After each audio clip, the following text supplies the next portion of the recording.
ایک حدیث پہ اگر عمل ہو جائے تو مجھے اللہ کی قسم کھا کر میں کہتا ہوں یہ کورونا کا پتہ ہی نہیں چلے گا کہاں گیا. صرف ایک حدیث. میرے نبی نے فرمایا 4 باتیں مجھ سے لے لو پھر دنیا بھی تمہاری ہے آخرت بھی تمہاری ہے. 4 اذا کانت فیک. 4 باتیں لے لو مجھ سے پھر دنیا بھی تمہاری ہے آخرت بھی تمہاری ہے. تمہیں کوئی ٹیڑھی آنکھ سے نہ دیکھ سکے گا, تمہیں کوئی نقصان نہ پہنچا سکے گا کہ تمہارے رب کا سایہ تم پہ چھا جائے گا. تو 4 باتیں کون سی ہیں؟ صدق و حدیث, ہمیشہ سچ بولنا, جھوٹ نہ بولنا. اب مجھے بتائیں, سارے یہ اینکرز بیٹھے ہیں, سارے ہمارے وزیر اعظم بیٹھے ہوئے ہیں, ہم کتنا جھوٹ بول رہے ہیں, ہم کس قدر جھوٹی قوم ہیں. ہم اس جھوٹ کے ساتھ اللہ کی بارگاہ میں کوئی مقام نہیں لے سکتے. تو میرے نبی نے پہلی بات فرمائی صدق و حدیث, سچ بولنا. دوسری بات فرمایا حفظ و امانت, کبھی کسی کو دھوکہ نہ دینا. یہ میرے نبی نے فرمایا میرا امتی ہر گناہ کر سکتا ہے, 2 کبھی نہیں کرے گا, ایک جھوٹ کبھی نہیں بولے گا, ایک دھوکہ کبھی نہیں دے گا. تو وزیر اعظم صاحب آپ اکیلے ہیں, دیانتدار ہیں, اللہ سے رونے دھونے والے ہیں, مانگنے والے ہیں, لیکن 22 کروڑ لوگوں میں سچے کتنے ہیں؟ 22 کروڑ لوگوں میں دیانتدار کتنے ہیں؟ ایک بہت بڑے چینل, میں ہاتھ جوڑ کے اینکر بیٹھے ہیں, معافی مانگ کے بات کر رہا ہوں, ایک بہت بڑے چینل کے مالک نے مجھ سے کہا کوئی نصیحت کرے. میں نے کہا چینل سے جھوٹ ختم کر دو. کہا پھر چینل ختم ہو سکتا ہے, جھوٹ نہیں ختم ہو سکتا. تو جہاں جس کو, یہ صرف پاکستان کی بات نہیں, پوری دنیا کا میڈیا جھوٹا ہے اور سب سے زیادہ جھوٹ بولا جاتا ہے. اور میرے رب کو, میرے نبی کو جھوٹ سے نفرت ہے. میرے نبی نے فرمایا پیاز کھا کے مسجد میں مت آؤ کہ فرشتوں کو تکلیف ہوتی ہے, بو ہوتی ہے. لیکن میرے نبی نے فرمایا جب کوئی مرد عورت جھوٹ بولتا ہے تو فرشتے اس کے منہ کی بدبو سے 3 میل دور بھاگ جاتے. تو جھوٹ اور خیانت کے ساتھ ہم کسی آفت کا مقابلہ نہیں کر سکتے. آپ نے فرمایا صدق و حدیث, حفظ و امانت, سچ بولنا چاہے جان چلی جائے, اور دھوکہ نہ دینا. مسلمان کسی کو دھوکہ نہیں دیتا ہے. تیسرا فرمایا حسن و خلیقت, اپنے اخلاق اچھے کرنا, اور اخلاق کا سب سے اونچا مقام حیا ہے. اب میں کیسے بات کروں؟ میرے دیش میں حیا کو کس نے تار تار کیا؟ میرے دیش کی بیٹیوں کو کون نچا رہا ہے؟ ان کے کپڑے لباس مختصر کون کروا رہا ہے؟ یہ کس کے گردن میں یہ گناہ ڈالوں؟ میں مجرم ہوں, میں نے اپنی قوم کو نہیں سمجھایا, میں اللہ سے معافی مانگتا ہوں.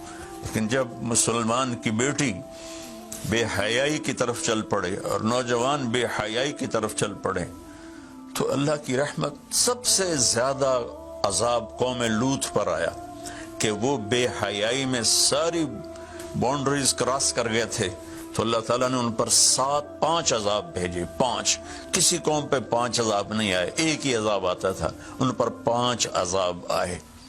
تو تیسری بات میرے نبی نے فرمائی ہے کہ حیا والے بنو, حیا والے بنو.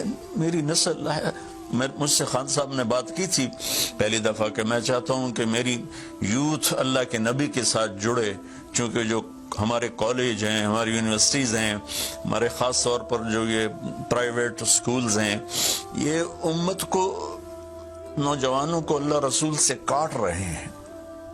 تو اللہ تعالیٰ یہ پہلا شخص ہے جس کے لیے میرے دل سے دعا نکلی جب اس نے کہا کہ میں نے آپ کو اس لیے بلایا ہے کہ میری قوم اپنے نبی کے ساتھ کیسے جڑ جائے. میں کیا بتاؤں, جب تک اس بے حیائی کو نہیں ہم روکتے, اور کوئی روک نہیں سکتا ہے, اندر سے نیت نہ ہو. سرنڈو ماڈل سکول میں میں نے میٹرک کیا ہے. ہمارے ایک وارڈن, میں ہاسٹل میں رہتا تھا, وہ آ گئے, نمازی تھے, انہوں نے نماز کی سختی کر دی, ہم بے وضو جا کے کھڑے ہو کر نماز پڑھ لیتے تھے. بے وضو. کیونکہ ڈنڈا انسان کو انسان نہیں بناتا ہے جب تک انسان اپنے من میں ڈوب کر پا جا سراغ زندگی. تو اگر میرا نہیں بنتا نہ بن اپنا تو بن.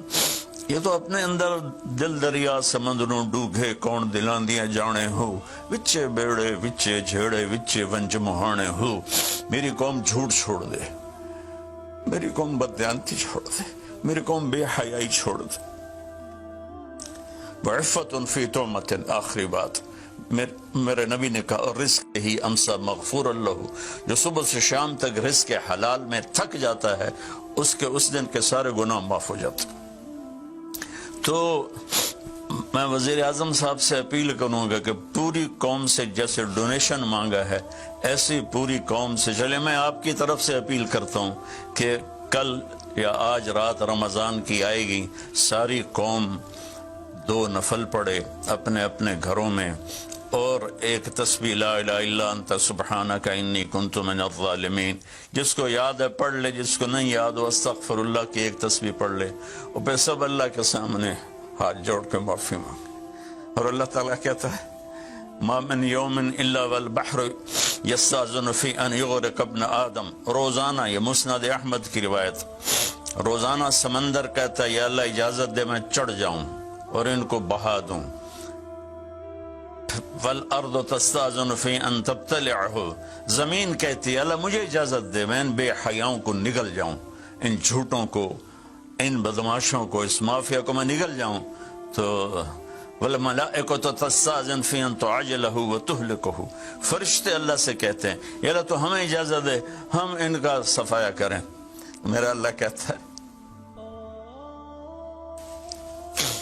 دعو عبدی فانا عالم بعبدی منکم, جاؤ جاؤ اپنا کام کرو, یہ میرا بندہ ہے اور میں جانوں میرا بندہ جانے.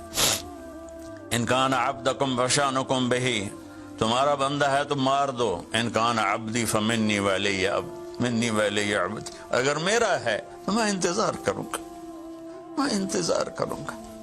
پچھلی قوموں میں ایک طوائف نے کتے کو پانی پلایا تو اللہ نے اس کی بخشش کر دی, معاف. ہم تو مائل بکرم ہیں, کوئی سائل ہی نہیں, کوئی مانگنے والا تو ہو. ان 4 چیزوں نے ہماری ہر چیز بکھیر دی, توڑ دی.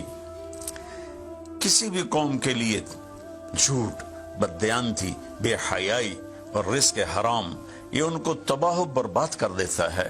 اور کوئی قوم سچائی, دیانتداری, پاک دامنی اور رزق حلال پر ہوگی تو اللہ کا سایہ ان پر چھا جائے گا, اور دنیا کی کوئی طاقت ان کی طرف آنکھ اٹھا کر نہیں دیکھ سکتی. ہم تو اجڑے چمن کے مالی ہیں.